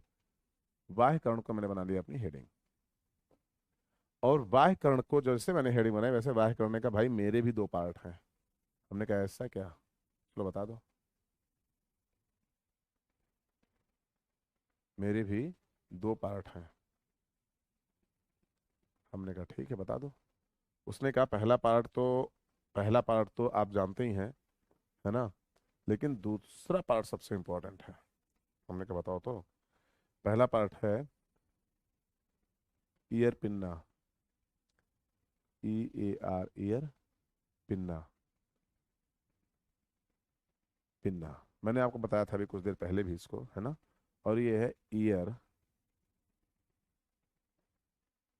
कर्ण गुहा बोलते हैं लेकिन मैं इंग्लिश में लिख रहा हूँ, ईयर कैनाल,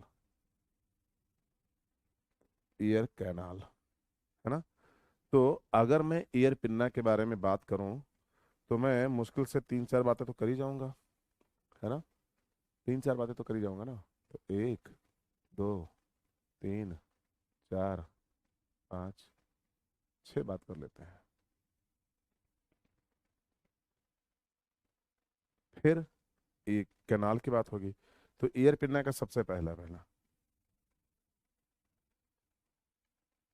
ये स्मॉल भी हो सकते हैं, स्मॉल भी हो सकते हैं और लार्ज भी हो सकते हैं।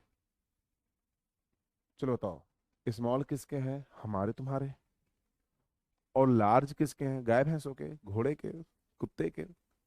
याद करो। नहीं यार इसमें मैंने कहा स्मॉल किसके हैं, आपने कहा हमारे, ये देखो छोटे छोटे कार। और लार्ज किसके हैं, लार्ज किसके हैं, घोड़े के। तो ये ईयर पिन्ना आपके यहाँ पे क्या हुआ, लार्ज हुआ, ये स्मॉल हुआ। अभी और भी पॉइंट है।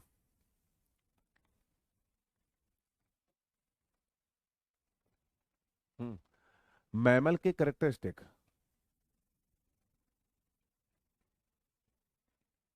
है ना, मुख्यतया सभी स्तनियों में पाए जाते हैं,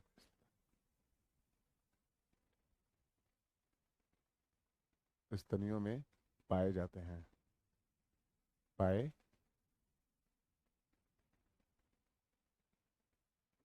जाते हैं। ये मुख्यतः सभी स्तनियों में पाए जाते हैं, यानी कि अगर हम स्तनियों की बात करें या मोस्ट ऑफ द मतलब मोस्ट ऑफ द स्तनियों की बात करें तो उसमें आपके यहाँ पे ये संरचनाएं पाई जाती हैं। ये दूसरा सबसे इंपॉर्टेंट पॉइंट हुआ, है ना। अच्छा एक बात और बताया, स्तनियों में एयर पिन्ना का पाया जाना एक करेक्टरिस्टिक है, यानी एक उनका करेक्टरिस्टिक है ना। तो ये मुख्यतः सभी स्तनियों पर पाए जाते हैं या केवल स्तनियों में पाए जाते हैं, सब है अब स्तनियों में पाए जाते हैं, ब्रैकेट में ये भी लिख दो केवल स्तनियों में पाए जाते हैं, केवल स्तनी में पाए जाते हैं, पाए जाते हैं, केवल स्तनियों में पाए जाते हैं। तो एक एक करके पॉइंट को बहुत क्लियर कट लेके चलना। स्मॉल एंड लार्ज मुख्यतः सभी स्तनियों में पाए जाते हैं, दूसरा पॉइंट ये हो गया आपके यहाँ पे। अब बाकी तीन पॉइंट और बनाते हैं, इसको बहुत क्लियर कट लेके चलना। अगला पॉइंट जो हम बनाते हैं वो ये है कि कई ढेर सारे, अच्छा मैं जो लिख रहा है ईयर पिन ना हेयर ही होता है, हेयर पाया जाता है, लेकिन इसको हाइपर ट्राइकोसिस बोलते हैं। जैसे हम लोगों के यहाँ पे जैसे मेरे है, अगर मैं बोलूँ तो मेरे यहाँ पे कान के ऊपर हल्के हल्के से रोए आते हैं, है ना। तो इसको हाइपर ट्राइकोसिस बोलते हैं। This is a type of Y syndrome, यानी कि जो मेल में, जैसे मान लो मेरे दादाजी में अगर कान पे बाल थे, तो मेरे डैडी में भी कान में बाल थे, मेरे में भी कान में बाल रहेंगे, और मेरा अगर मेल चाइल्ड होगा तो उसमें भी कान में बाल पाए जाएंगे। ये हाइपर ट्राइकोसिस बोलते हैं इसको, है ना। बहुत ध्यान सुनना। और हाइपोट्राइकोसिस की ये जो करेक्टर होता है, ये वाई क्रोमोसोम पे पाया जाता है, वाई क्रोमोसोम। यानी मेल से मेल को डायरेक्ट ट्रांसफर होता है, फीमेल बीच में इंटरटेन नहीं करती है। अगर मैं चाहूं कि हाइपर ट्राइकोसिस मेरी जनरेशन में आगे ना जाए, तो हमें मेल चाइल्ड नहीं करना होगा, केवल फीमेल चाइल्ड पे ही मैं डिपेंड रहूं तो ये हाइपर ट्राइकोसिस मेरी जनरेशन में आगे नहीं जा पाएगा। लेकिन अगर मैं मेरे मेल चाइल्ड भी हुआ तो फिर वो आपके यहाँ पे क्या होगा, चला जाएगा आपके यहाँ पे, क्योंकि ये क्या होता है, वाई क्रोमोसोम्स के ऊपर होता है। तो कहते हैं हेयर ईयर पे ई ए आर पर, ईयर पर, वर नहीं पर चाहे जितना लिख लो पर दिख नहीं रहा, ईयर के ऊपर, एक मिनट, ईयर नहीं पिन्ना के ऊपर लिखना था। इधर देखो, पिन्ना के ऊपर, PINNA, पिन्ना के ऊपर बाल पाए जाते हैं, बाल पाए जाते हैं, जाते हैं, जिसे जिसे हाइपर ट्राइकोसिस कहते हैं, HYPER, हाइपर ट्राइकोसिस कहते हैं, कहते हैं, कहते हैं। ये पहला पॉइंट है। ईयर पिना के ऊपर। और जो हाइपर ट्राइकोसिस होती है उसको कंट्रोल करने के लिए जो आपके यहाँ पे जीन होता है वो वाई क्रोमोसोम होता है। अच्छा, hypertrichosis Y chromosomal character है। HYPER, hyper tricho, CHO, trichosis, एक एक Y chromosome, chromo, SOMA, hypertrichosis एक वाई गुणसूत्रीय सूत्रीय लक्षण है, लक्षण है, जो, इधर देखना ध्यान से, मेल से मेल में ट्रांसफर होता है, ट्रांसफर होता है। आपने कहा सर क्यों इतना ज्यादा फेंट रहे हो चीजों को, फायदा नहीं है ना? हमने कहा नहीं, एनसीईआरटी के हर एक लेवल पे जब तुम कभी जाओगे ना, तो जो बातें कहीं भी लिखी हो उसको ला के एक जगह पटकना ही मेरा गोल है। जो आपने ऊपर सारी बातें लिखी हैं ईयर पिन्ना कैनाल और इनके बारे में, ये आपको ईयर में मिल जाएगा। कुछ इनकी संरचनाएं आपके यहाँ पे जो बातें हैं वो एनिमल किंगडम के अंदर मिल जाएंगी, और कुछ बातें आपको जेनेटिक्स में मिल जाएंगी। तो कहते हैं ना, नोट्स का मतलब तो ये होता है कि जो इंपॉर्टेंट बातें दुनिया देश में कहीं पर भी लिखी हुई हैं उसको अपने नोट्स में ला के एकत्रित करना, और संगठित रूप से एकत्रित करने को ही नोट्स कहते हैं। नोट्स की डेफिनेशन आपको लिखनी पड़ेगी, है ना? ये हो गया है ना? ये इलास्टिक कार्टिलेज से मिलकर बने होते हैं। ये इलास्टिक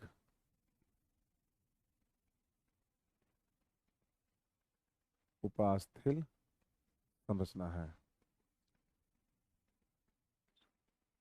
संरचना है। थोड़ा पेन पतला करो, मेरे को भद्दा लग रहा है, मोटा मोटा लिखा हुआ अच्छा नहीं लग रहा है ना? तो मैं पेन पतला कर रहा हूँ, है ना? बताना अगर तुम्हें ना दिखे तो। ये इलास्टिक उपास्थि संरचना है। अब जो बात करने जा रहे हैं उसके बारे में और भी इंफॉर्मेशन आपको दूंगा, है ना? कहते हैं कि अगर मनुष्यों में देखा जाए, मनुष्यों ने पिन्ना मसल्स, पिन्ना पेशी, पेशी जो है वो क्या है आपके यहाँ पे, वेस्टिजियल है।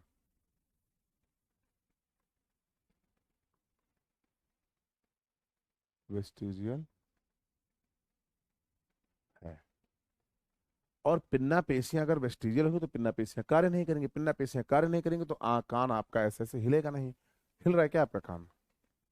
कई ढेर सारे बच्चे बोलेंगे यस सर, यस सर, ये देखिए, ये देखिए, ये देखिए। अच्छा, क्लास होती, अच्छा क्लास में क्या होता था जब लाइव क्लास हम लोग करते थे, जैसे मैं ये बात बोलता था ना वैसे पीछे से आवाज आ जाती, सर इसका हिल रहा है कान देखिए। तो क्लास में मैं बोल देता था, this is not a human character, ये एनिमल के करेक्टर है। ये गाय भैंस गधे भैंस कुत्ते इनके करेक्टर है। तो बड़ी बेइज्जती हो जाती थी बच्चों की, बड़ी घड़ी बेइज्जती होती थी भाई। तो क्लास के अंदर ये चीज मैं देखता था कि मतलब क्या हो रहा है ना? तो आपको यही बताना था कि जो हम आपको यहाँ पे बातें करते हैं या लेके आते हैं उसमें ये है कि ईयर पिन्ना अगर आपका मूव कर रहा है तो they this is not a human character, या ये मैन के करेक्टर नहीं है। ये करेक्टर है डॉग का, ये करेक्टर है डोंकी का, ये करेक्टर है आपके यहाँ पे गाय भैंस बैल, इनका सबका है। तो आप डिसाइड कर लो कि अगर आपका मूव कर रहा है तो आप किस लेवल पे पाए जा रहे हैं। कभी कभी क्या होता है कि कुछ बच्चे होते हैं जो कॉन्शियस होते हैं, तो जो ईयर का जो ईयर मसल्स होती हैं वो बहुत कम, यानी इधर क्या नाम है पीछे जो आपके यहाँ पे क्या होता है टेम्पोरल मसल्स होती हैं, इनसे सबसे आपके यहाँ पे क्या होती है कनेक्ट होती हैं। तो उनमें स्ट्रॉन्ग कॉन्ट्रेक्शन पैदा है तो कान हिलता है। आपके कान जो जोरो मतलब कि जो मेरा डॉगी है उसके जैसा नहीं हिलेगा, जर्मन शेफर्ड की तरह उसका कान यूं है।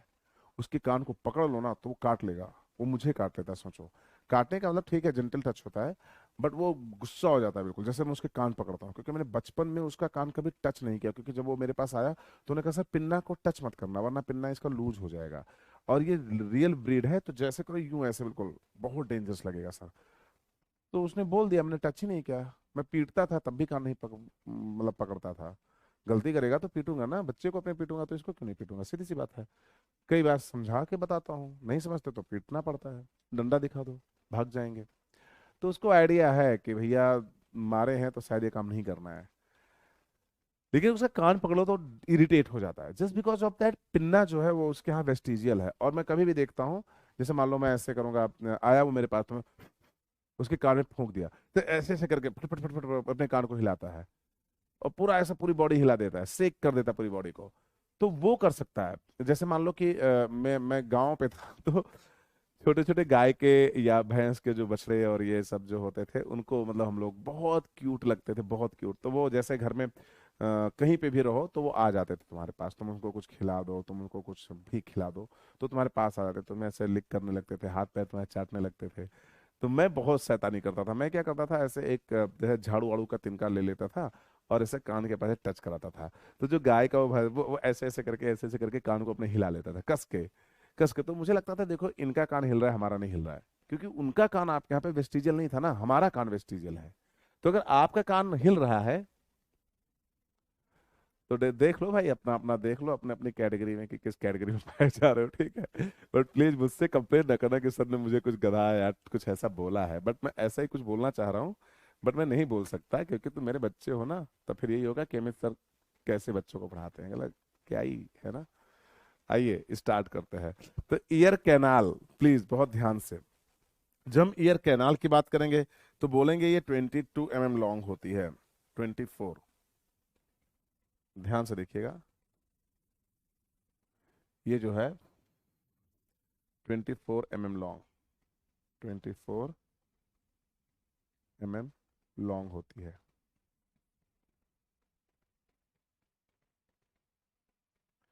आइए अगला पॉइंट दिखाते हैं। ये 24 mm लॉन्ग होती है। अच्छा, अगला पॉइंट देख लीजिएगा प्लीज, है ना। अगला पॉइंट बताता हूं आपको। जब तुम इसको देखोगे तो ये ईयर पिन्ना से होते हुए अंदर की तरफ जाती है। ईयर पिन्ना से होकर होकर अंदर जाती है, अंदर जाती है,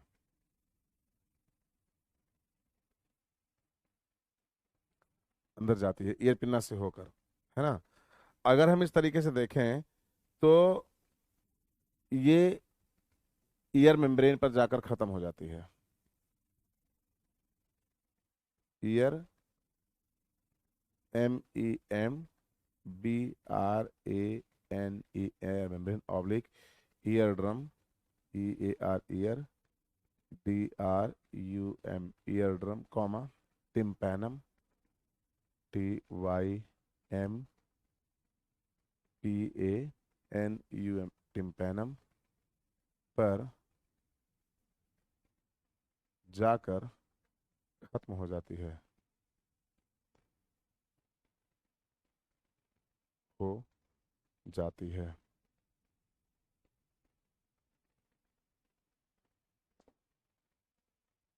खत्म हो जाती है। ये था आपका ईयर कैनाल, है ना। अगला पॉइंट इस तरफ से भी लेके चलेंगे हम, कुछ ऐसे, कुछ ऐसे, कुछ ऐसे, कुछ ऐसे। तो यहाँ पे भी कुछ पॉइंट मैं ईयर कैनाल के बारे में डालूंगा, है ना। ईयर कैनाल को हम लोग ईयर ड्रम या टिम्पैनम, मैंने आपको बोल दिया है ना, ये बोलते हैं, है ना। यहाँ पे एक सिरोमिनस ग्लैंड पाई जाती है।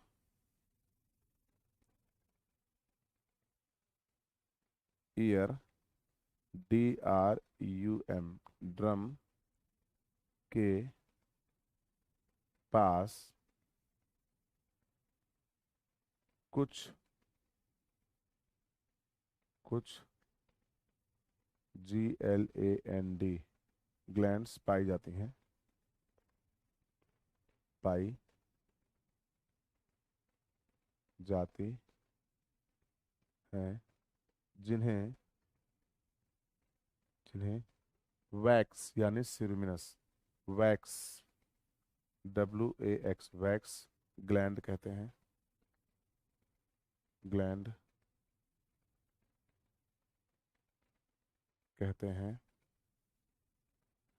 इनमें सिरुमिन का निर्माण होता है, में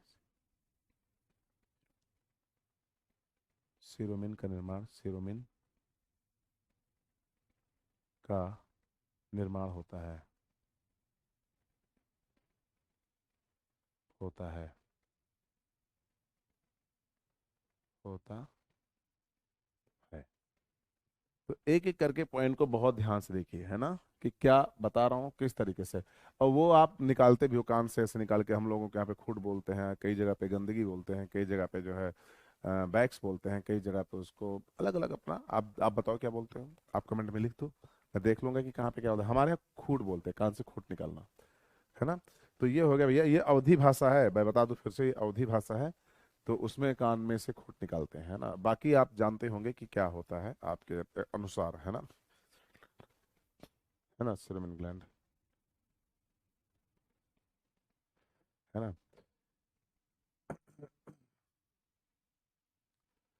अ, कहते हैं टिम्पैनम को, टिम्पैनम, टिम्पेनम तक, और टिम्पैनम को भी, और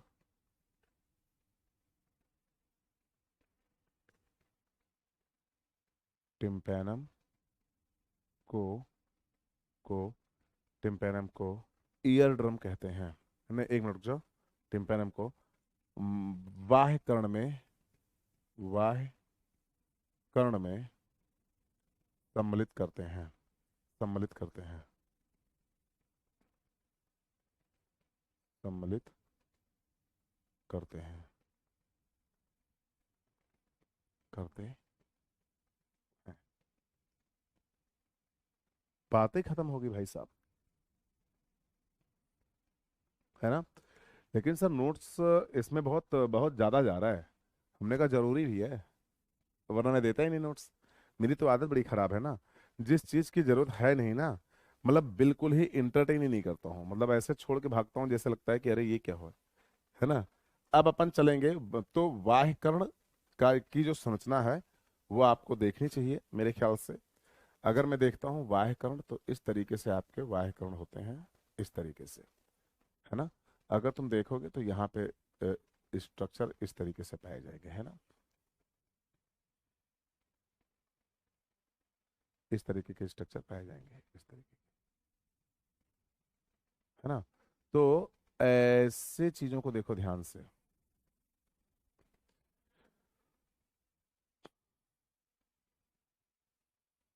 ऐसे, ये वाह्यकर्ण, बहुत ध्यान से देखोगे तो और भी कई ढेर सारी चीजें समझ में आएंगी, है ना। ये था आपका वाह्यकर्ण, ये। अब हम इसको लेके अंदर चलते हैं। तो अंदर जो मध्य कर्ण है वो यहीं से शुरू हो जाएगा, ये यहाँ से शुरू हो जाएगा। और मध्य कर्ण जब जाएगा अंदर ना, तो बिल्कुल परफेक्ट वे में इस तरीके से, एक मिनट देखना,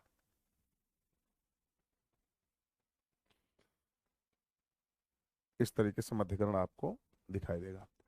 और मध्य कर्ण थोड़ा सा ऐसे होके, थोड़ा सा ऐसे होके ऐसे हो जाएगा। ये जहां पे मध्य कर्ण क्या हुआ आपके यहाँ पे, जहां पे मध्य कर्ण थोड़ा सा वो हुआ, क्या कहते हैं, झुका, वो क्यों झुका उसके बारे में ही बात करेंगे, है ना। याद रखिएगा, बहुत मजेदार पॉइंट है। लोग कहते हैं ना झुकने का नहीं, है ना, झुकेगा नहीं। तो देख लो क्यों झुका, झुकने के फायदे देखो आप। अरे मैं ये नहीं कह रहा हूँ इसका मतलब कि अब आप झुकते ही रहो हर जगह, है ना। लेकिन झुकने का फायदा क्या है, कि यहाँ पे वैक्स सिक्रीट करने वाली ग्लैंड है, वैक्स, है ना, यानी कि सीरुमिनस ग्लैंड है। क्या है? सीरुमिन ग्लैंड, सीरुमिन ग्रंथि, ग्रंथि। या सीरुमिन नहीं जानोगे तो वैक्स ग्लैंड समझो, WAX, वैक्स ग्लैंड आना चाहिए, दैट्स इट। अब ये वैक्स ग्लैंड है तो वैक्स का सिक्रेशन करेंगी। अच्छा, जब वैक्स का सिक्रेशन होगा तो दोनों तरफ होगा। अच्छा, वैक्स का सिक्रेशन दोनों तरफ होगा। वैक्स थोड़ी सी आप यहाँ पे क्या होगी, गोल गोल गोल गोल होके अंदर की तरफ भी जाएगी, इधर की तरफ भी जाएगी, और वैक्स के जो गोले हैं वो बाहर की तरफ भी जाएंगे।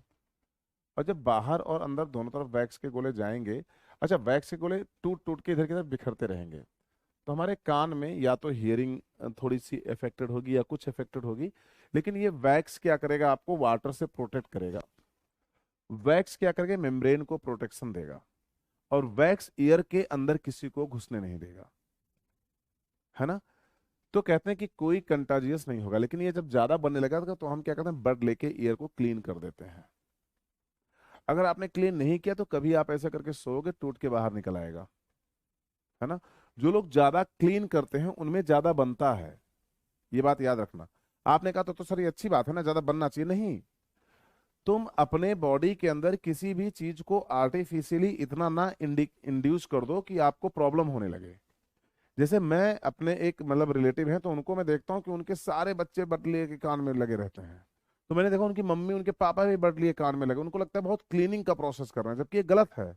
जब बॉडी के अंदर ऑटो इनगल्फिंग प्रोसेस है, अगर ऐसा होता है कि कान के अंदर वैक्स जो बन रहा है वो अगर आप क्लीन नहीं करोगे तो कुछ प्रॉब्लम हो जाएगी। तो एनिमल भी बैठ के बढ़िया आराम से, कुत्ते उत्ते बढ़िया आराम से ऐसे ऐसे कर रहे होते हो, गाय भैंस, अरे भैया थोड़ा सा यार कर दो यार, हाथ काम नहीं कर रहा है वहां तक, ऐसा नहीं है ना। तो आप क्यों बहुत ज्यादा भाई, मतलब क्या बन रहे हो आप, और क्यों ऐसा कर रहे हो? This is the most important point. तो जब वो सिरुमिन या वैक्स ग्लैंड के बारे में पढ़ोगे तो आपको ये पॉइंट बहुत ज्यादा फ्रिक्वेंटली देखना होगा कि यहां पर तुम्हें वैक्स का फॉर्मेशन होना है। ठीक है। तो इस तरीके से वैक्स का फॉर्मेशन होगा, और वैक्स आपके यहाँ पे, अब वैक्स प्रोटेक्ट करेगी मेम्ब्रेन को, क्योंकि मेम्ब्रेन को प्रोटेक्ट करेगी इसलिए क्योंकि मेम्ब्रेन से लगी हुई है खूब सुपर वाली अपनी बोन, है ना। मेम्ब्रेन से लगी हुई है खूब सुपर वाली अपनी बोन। एक मिनट, ये इस बोन को बहुत ध्यान से देखिएगा, ये बोन लगी हुई है। इस बोन को बहुत ध्यान से देखोगे तो समझ में आएगा कि ये क्या कहना चाह रही है ना।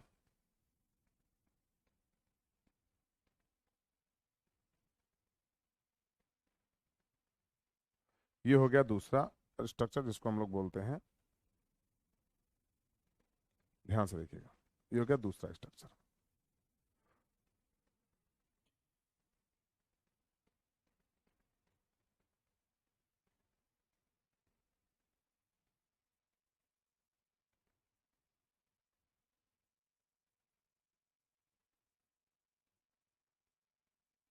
है ना।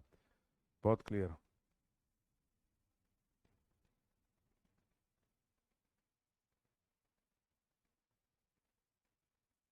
ये देखिए,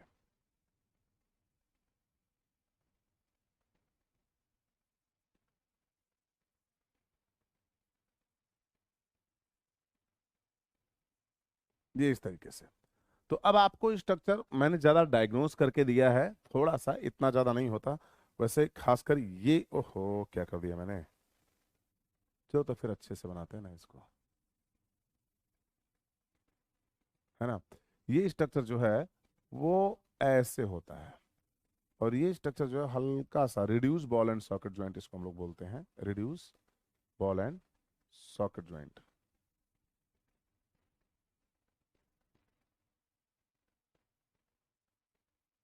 ये इस तरीके से,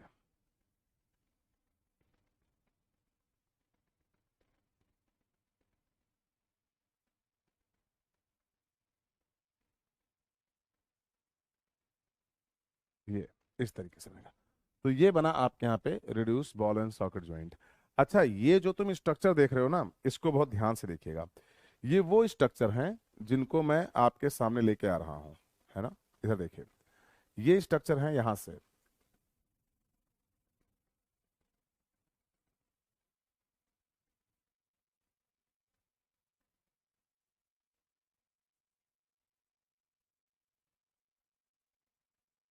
इन स्ट्रक्चर्स को बहुत ध्यान से देखिएगा।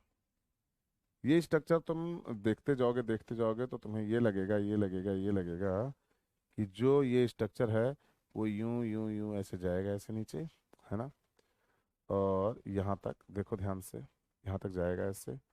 और इधर देखना, है ना। क्या ये ज़्यादा वो हो गया ना? हाँ, मुझे भी लग रहा था, क्योंकि मुझे नहीं करना चाहिए था ये पॉइंट। फिर से बता रहा हूँ, बहुत ध्यान से देखिए। पहले मैं बाउंड्री बना दूँ, है ना। पहले मैं बाउंड्री बना दूँ, है ना।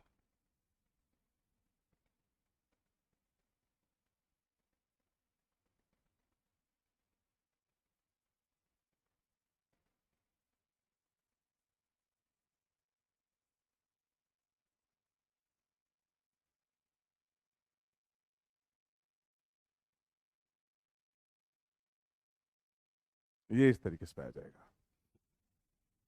और ये जो तुम देख रहे हो ना, इसको बोलेंगे हम लोग मिडिल ईयर। इसको क्या बोलेंगे आप यहाँ पे? Middle ear.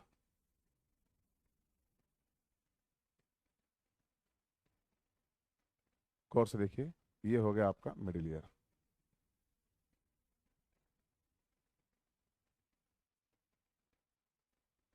आप देख रहे हैं शायद इसको बहुत अच्छे से।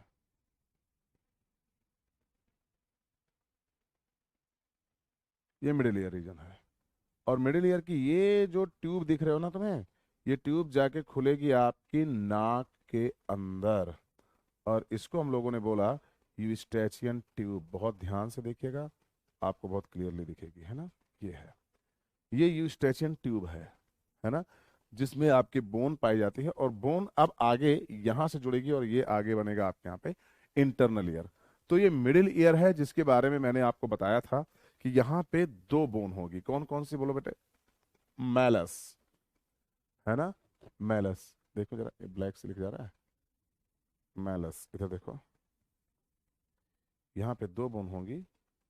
इधर देखिए ध्यान से, तीन बोन, सॉरी, दो बोन बार बार बोल रहा हूँ। हिंदी में लिखो ना यार, इधर देखो।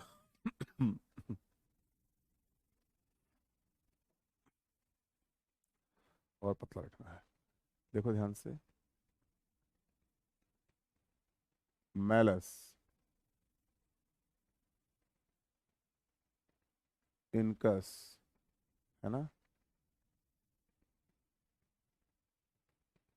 स्टेपीज। तो क्या हो गया आपके यहाँ पे? मैलस, इनकस और स्टेपीज, ये तीन बोन हो गई। आपको पता है, मैलस और इनकस के बीच में जो संधि है, इसे बोलेंगे, मैलस और इनकस के बीच में जो संधि है, इसको बोलेंगे कब्जा संधि। कब्जा संधि। इनकस और स्टेपीज के बीच में जो संधि है, इसको बोलेंगे बॉल एंड सॉकेट ज्वाइंट, यानी कंदुक खला संधि। कंदुक खला संधि। कंदुक खला संधि। आपको दिख रही सब? तो ये हो गया आपके यहाँ पे क्या? मैलस, इनकस और स्टेपीज, यानी कि ये हो गया मध्यकर्ण, जिसके आपके यहाँ पे संरचनाएं हैं आपके यहाँ पे मैलस, इनकस, स्टेपीज। और आपके यहाँ पे कब्जा संधि। अच्छा, जो स्टेपीज है, दिखने में तो मैंने बड़ी बनाई है ताकि आपको अपीयरेंस हो। ये सबसे सबसे छोटी, ये सबसे छोटी छोटी मानव हड्डी है। मानव हड्डी है। बोलो ये बात समझ में आई कि नहीं? तो स्टेपीज सबसे छोटी हड्डी है जो मनुष्य में पाई जाती है या मनुष्यों में पाई जाती है। मैलस इनकस स्टेपीज में, मैलस और इनकस के बीच में आपके यहाँ पे कब्जा संधि पाई जाती है, और इनकस और स्टेपीज के बीच में कंदुक खला संधि पाई जाती है। ये दोनों बातें मैं आपको बता चुका हूं, और इसी के साथ ये पॉइंट अपना समाप्त करता हूं। तो सर जी, मैंने आज आपको बहुत ढेर सारी इंफॉर्मेशन दी है। ईयर के बारे में आप देखिएगा तो आपको समझ में आएगा। तो मैलस इनकस स्टेपीज कर्ण और स्रव, अब आपके यहाँ पे इंटरनल ईयर जाएगा। यानी कि अब हम चल रहे हैं किसकी तरफ? आपके यहाँ पे अंतःकरण की ओर। अच्छा, अंतःकरण की ओर जब भी हम चलेंगे तो हमारे पास दो तीन पॉइंट होंगे। इंटरनल ईयर जब भी हम पढ़ेंगे तो याद रखिएगा अंतःकरण।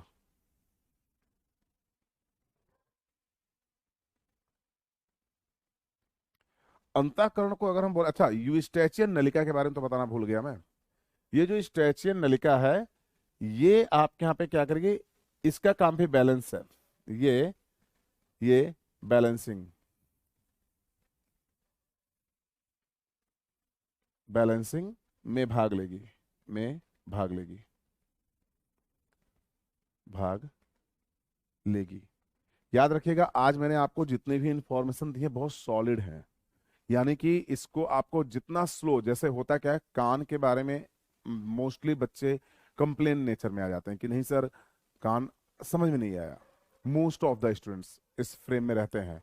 तो मैं जब कोई चीज बच्चे बोलते हैं कि ये समझ में नहीं आया ना, तो उसको बहुत स्लो आराम से पढ़ाता हूँ। क्योंकि होता क्या है ना कि यार जो चैप्टर्स होते हैं उनमें ज्यादा कुछ मैटर नहीं होता है। मेन मैटर होता है किसमें? आप यहाँ पे जब आप किसी की फिजियोलॉजी पढ़ते हो, स्ट्रक्चर में प्रॉब्लम नहीं होती है। लेकिन जब कभी कोई स्ट्रक्चर भी बच्चों को समझ में ना आए तो भी आपको समझना चाहिए कि कुछ यहाँ पे भी मैटर देना बाकी है। तो अभी जो मैं आपको बता रहा हूँ बैलेंसिंग ऑर्गन है ना? यानी ये बैलेंसिंग में भाग ले रही है। कैसे बैलेंसिंग में भाग लेती हैं? जब आपको एयर एयर पे जब आपका प्रेशर पड़ता है, यानी जब मान लो कोई साउंड आया, तो साउंड तेजी से आपके कान में जाएगा, कान से होते हुए तीनों बोन पे जाएगा, बोन से इंटरनल ईयर में जाएगा, इंटरनल उसे रिकॉग्नाइज करेगा और कहेगा भैया ये बहुत ज्यादा डेसिबल में है, मैं इसे एज इट इज ट्रांसफर कर रहा हूँ। वो सुनने में उसको डिफ्यूज नहीं करेगी, वो तुरंत ट्रांसफर करेगी। लेकिन ये ट्रांसफर आपके यहाँ पे ईयर के थ्रू यूस्टेचियन ट्यूब में से होते हुए नाक और मुंह में जाएगा। अब जो मैं बोल रहा हूं उसे बहुत क्लियरली अगर तुम देखोगे या सुनोगे तो ही तुम्हारे समझ में आएगा, वरना नहीं आएगा। जो बात बोल रहा हूं उसे बहुत ध्यान से सुनिए। मैं जो बोल रहा हूं वो ये है कि अगर आपके आसपास धमाका हो, अगर आपके आसपास धमाका हो, तो क्या आपका मुंह करके खुल जाएगा कि नहीं? जब ठाय से आवाज आई कहीं तो तुम्हारा मुंह खट से खुल जाएगा। ये रिफ्लेक्स ये इंडिकेट करता है कि जो साउंड तुमने रिसीव किया उसकी हियरिंग मैकेनिज्म आपके बॉडी के अंदर नहीं थी, उसकी पावर नहीं थी आपके ईयर की, इंटरनल ईयर की, कि वो उस स्ट्रक्चर को या उस वाइब्रेशन को झेल सके। आप सुन रहे हो कि नहीं सुन रहे हो? तो जो पॉइंट है वो ये है कि अगर आपके बॉडी के अंदर ज्यादा वाइब्रेशन एंटर कर रहा है, तो आप उसके रिफ्लेक्स में तुरंत अपना मुंह खोल दोगे, क्योंकि यूस्टेचियन नलिका सीधा आपके यहाँ पे कहा जा रही है? आपके नाक के पास खुल रही है। नाक से होते हुए ये मुंह में खुलेगी, याद करो। यानी नेजोफेरिंक्स रीजन में खुलेगी और वहां से मुंह में जाएगी। इसलिए जब कभी हम आपके कान में कोई दवा डालते हैं तो वो दवा डिफ्यूज होते हुए, आप उस दवा का पाथ देखो कितना शानदार है। जब हम आपके कान में कोई दवा डालते हैं, सपोज दैट एक दवा डाली मैंने आपके कान के अंदर, इस तरीके से मैं मार्कर यूज करूंगा, मार्कर, हाँ वेरी गुड। तो मैंने मान लो 2 ड्रॉप दवा आपके कान के अंदर या 3 ड्रॉप 4 ड्रॉप दवा आपके कान के अंदर डाली, ये दवा आपके कान में ऐसे धीरे धीरे जाता रहा है ना, और कान से होते हुए यूं गया यूं गया यूं गया, और ये मेम्ब्रेन क्रॉस करेगा। जब ये मेम्ब्रेन क्रॉस करके यहाँ आएगा तो भी आपको कई ढेर सारी इंफॉर्मेशन जाननी बाकी है। और ये गया आपके नेजोफेरिंक्स में, और नेजोफेरिंक्स से आ गया बक्कल कैविटी में, और याद करो कान से होते हुए जब मुंह में गया तब आपको पता चला कि ओहो कितना गंदा टेस्ट था इस दवा का। इसका मतलब क्या हुआ कि आपका कान आपके मुंह से कनेक्टेड है, और इस तरीके से वो क्या करता है, चीजों को बैलेंस करता है। एक स्टोरी यहाँ पे और मिल गई क्या? ये जो टिम्पैनिक मेम्ब्रेन है, कौन सी मेम्ब्रेन है आपके यहाँ पे? Tympanic membrane, tympanic, tympanic membrane, है ना? जो टिम्पैनिक मेम्ब्रेन है उसको देखना ध्यान से। टिम्पैनिक मेम्ब्रेन जो होगी बेटा, ये तरल सल की उपकला से बनी होगी, तरल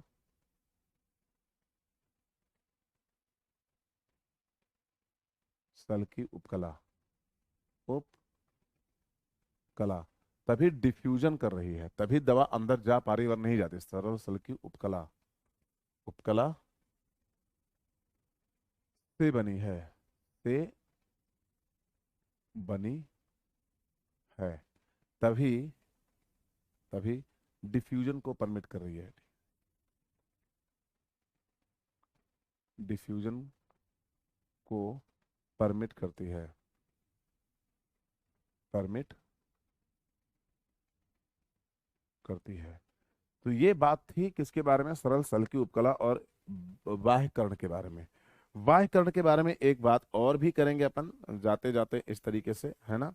हेडिंग डालेंगे अगली पॉइंट में ईयर, है ना। बहुत ध्यान से और बहुत इत्मीनान से चीजें देखेंगे, है ना। चलिए हेडिंग डालते हैं आपके यहाँ पे क्या, ईयर। और एक बॉक्स बनाऊंगा मैं, मतलब, और फिर ईयर। तो ईयर बोन लिखूंगा, है ना, मध्य कर्ण की ईयर बोन, है ना, या ऐसे हेडिंग डाल दो, मध्य कर्ण, मध्य कर्ण, मध्य कर्ण, कर्ण। एक्सक्लूसिवली क्या पढ़ूंगा मैं? Year bone, year bone.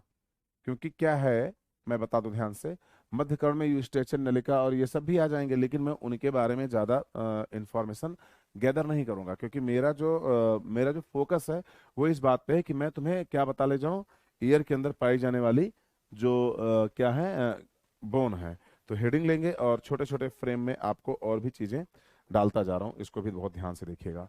ये मैंने आपके सामने लिया एक पैराग्राफ, है ना, ध्यान से देखिएगा। इसमें मैंने आपके सामने जो बातें रखी उसको बहुत ध्यान से इत्मीनान से लेते हुए चलो, आपको मजा आएगा, है ना। ये देखिए, इस तरीके से हम इसको पार्ट में डिवाइड करेंगे, है ना। बहुत ध्यान से चीजों को लेकर चलना, बहुत आराम से, है ना।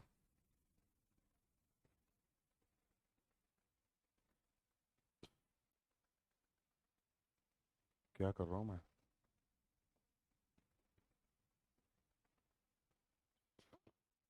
यहाँ बोन का नाम होगा, तीनों बोन जो है अपनी, है ना। यहाँ उनका शेप कैसा होगा, संरचना, आकार। यहाँ पे होगा मॉडिफिकेशन किसके हैं, है ना। और यहाँ होगा अटैच विथ, या किस टाइप का, और उसके बीच में एक बार और होगी ज्वाइंट्स कैसे पाए जाएंगे। तो यहाँ पे अगर मैं, अच्छा, एक और पॉइंट कर लेते हैं ना, ऐसे देख लो, खेल देते हैं इसको भी।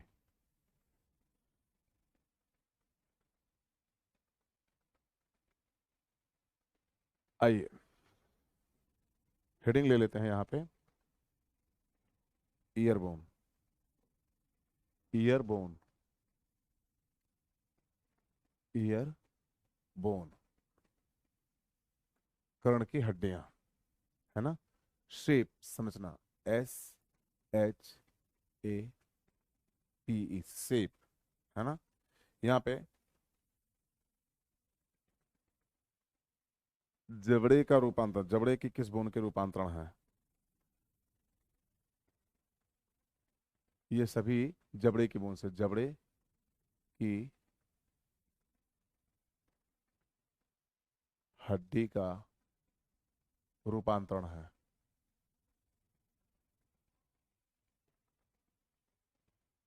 रूपांतरण है ना।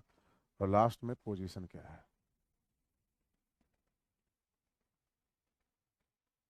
पोजीशन क्या है।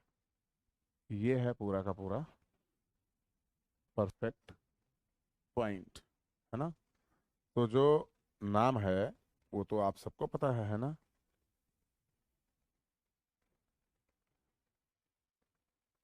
MALLEUS, मैलस, और दूसरा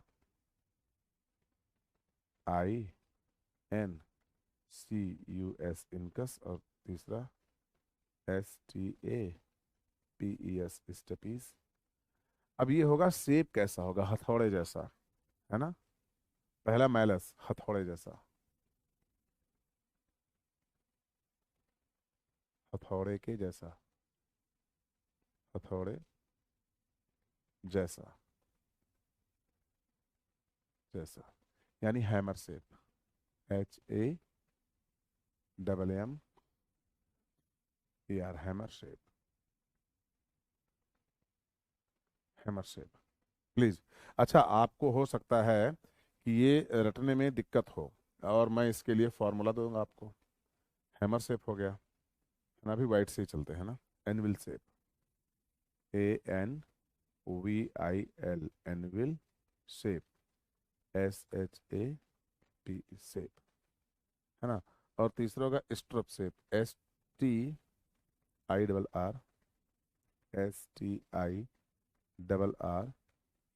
स्ट्रप शेप, PE। आप इसे इंग्लिश में ही पढ़ना, क्योंकि इंग्लिश में इसलिए लिख रहा हूँ क्योंकि इंग्लिश से ही लर्न होगा, तो इसलिए मैं इसको इंग्लिश में लिख रहा हूँ। आप प्लीज़ इसको इंग्लिश में याद करना, इंग्लिश में न्यूमोनिक्स बहुत अच्छा मिल जाएगा हमें। तो सिर्फ इस बोन को, है ना, बाकी आप देख लेना। हैमर मतलब हथौड़ा, एनविल वही जो घोड़े की नाल और स्ट्रिप शेप मैंने आपको दिखाई दिया, जो घुंडी चलती है, घुंडी बोलते हैं उसको, घुंडी नुमा संरचना होती है। अब ये जबड़े की कौन सी बोन से मिलकर बनी हुई है? तो आर्टिकुलर बोन, क्या? आर्टिकुलर, आर्टिकुलर बोन, आर्टिकुलर हड्डी, हड्डी से मिलकर बनी हुई है, पहला पॉइंट हो गया। दूसरा, क्वाड्रेट बोन से मिलकर बनी है, क्वाड्रेट हड्डी से मिलकर बनी हुई है। और तीसरा है हायो मैंडिबुलर से बनी हुई है, हायो मैंडी मैंडिबुलर बोन से मिलकर बनी हुई है, हायो मैंडिबुलर का मॉडिफिकेशन है ना। अच्छा, ये जो संरचना मैंने बनाई है ये ऐसे फर्जी है।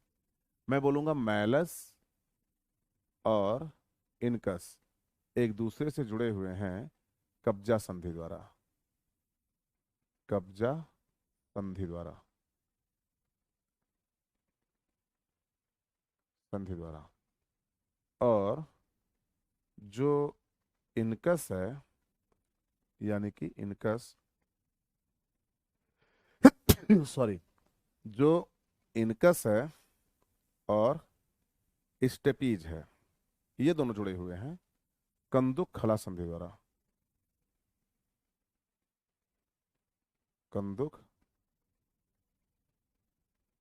खला संधि द्वारा, कंदुक खला संधि द्वारा। तो ये कब्जा संधि और कंदुक खला संधि है। ये यहाँ पे मैं पोजीशन बोल रहा था, बट मैं चाहता हूँ कि यहाँ पे हम कोई और पॉइंट लिखें। यहाँ देखना, पोजीशन की जगह यहाँ लिख लो संधि, संधि। ये आपको दिख रहा है ना? इधर देखो, कुछ मार्क करने जा रहा हूँ मार्कर से, तो बहुत ध्यान से देखिएगा। चलो, मैं क्या कर रहा हूँ, तो जो मार्क कर रहा हूँ उसे बहुत ध्यान से देखिएगा। Malleus, incus, stapes, hammer, anvil, stirrup, articulate, quadrate, hyomandibular. तीनों मिल गया? मिल गया ना? अब इसे याद रखने के लिए एक आपको शॉर्टकट देता हूं, है ना, ध्यान से सुनो। Miss, miss has a cute husband.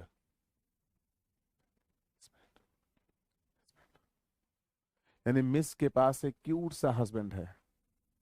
Husband का मतलब मेल, और मेल क्यूट नहीं होते हैं, मेल खूंखार होते हैं। मैं बार बार इस बात को बोल रहा हूँ। छोकरे जो होते हैं वो खूंखार होते हैं, क्यूट तो लड़कियां होती हैं, ब्यूटीफुल तो लड़कियां होती हैं। अपन मेल हैं, खूंखार ही सही है। लेकिन ठीक है, क्योंकि मिस है, अभी मिसेज नहीं है, तो मिस है, तो miss has a cute husband, याद रखना। तो MISHAS, a cute husband, that's it, है ना? आपको पता चल गया होगा, miss has a cute husband.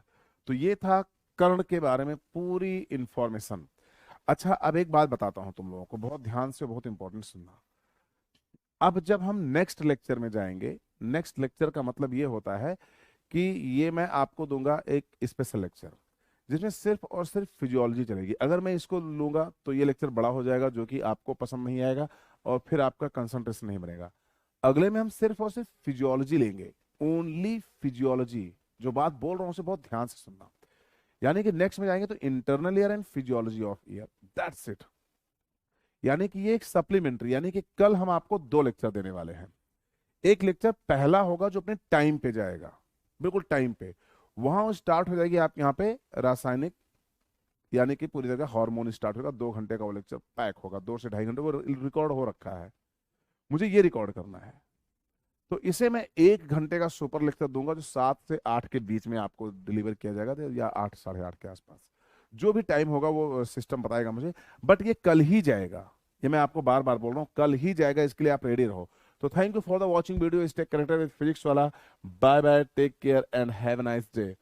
तो याद रखिएगा, बहुत शानदार तरीके से इसको करो, फिर उसके आगे लेके आपके सामने आते हैं और भी पॉइंट्स यहाँ से। तो तब तक के लिए अपना ख्याल रखना। बाय बाय, बाय बच्चों।